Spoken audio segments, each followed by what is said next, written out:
दोस्तों, ये चाइना के और जापान के बूढ़े हैं।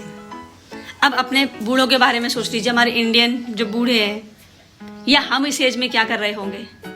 इतनी एनर्जी, इतना इंटरेस्ट किसी भी काम में जो ये कर रहे हैं, और कितने प्यारे लग रहे हैं, कितने क्यूट तरीके से काम कर रहे हैं। सब अपने अपने काम में मस्त हैं और इंटरेस्ट उनका दिखाई दे रहा है।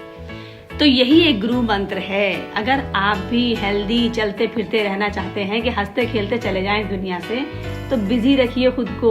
कोई ना कोई अपने लिए कुछ भी करिए, कोई भी काम अपने इंटरेस्ट का सिलेक्ट कर लीजिए और जिसमें आपको इंटरेस्ट आए वही काम करिए।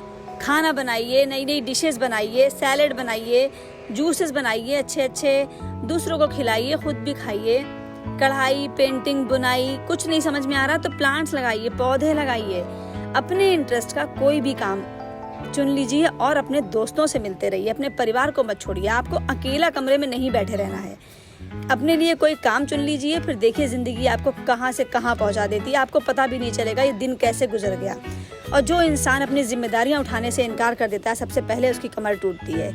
आप ये आजमा के देख लीजिए। अगर कोई ये कहता है कि अब मुझसे काम नहीं होता, कब तक मैं इन लोगों को कमा के खिलाऊं, या कब तक मैं इन सब के लिए पैसे कमाऊं, या कुछ भी काम करूं, या कितना इन लोगों के लिए खाना बनाऊं, उसकी कमर में सबसे पहले दर्द होता है। ये एक बहुत ही सच्चा यूनिवर्सल ट्रूथ है दोस्तों। हेल्दी खाइए, हेल्दी रहिए, काम करते रहिए। दूसरों के लिए काम करेंगे तो ज़्यादा फायदेमंद है। आपके लिए वो ज़्यादा फायदा करेगा, बिल्कुल दवा के लिए काम करेगा।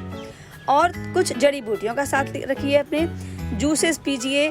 चाइना के, जापान के लोग दिन में 3 से 5 बार ग्रीन टी पीते हैं। और ग्रीन टी वो यही हर्बल टी है। हमारे आसपास जो फ्रूट्स, वेजिटेबल्स और हर्ब्स हैं, इन्हीं को बॉयल करके पीते हैं। तो ये एक लंबी उम्र और अच्छी सेहत का राज है। 4-5 चीज़ें करनी है। अपने आप को बिजी रखिए, ग्रीन टी पीजिए, हेल्दी फ्रूट्स और वेजिटेबल्स खाइए, जंक फूड बिल्कुल छोड़ दीजिए और खुश रहिए। जिस काम में आपको इंटरेस्ट आता है वो काम करिए। यही ज़िंदगी का राज है। गॉड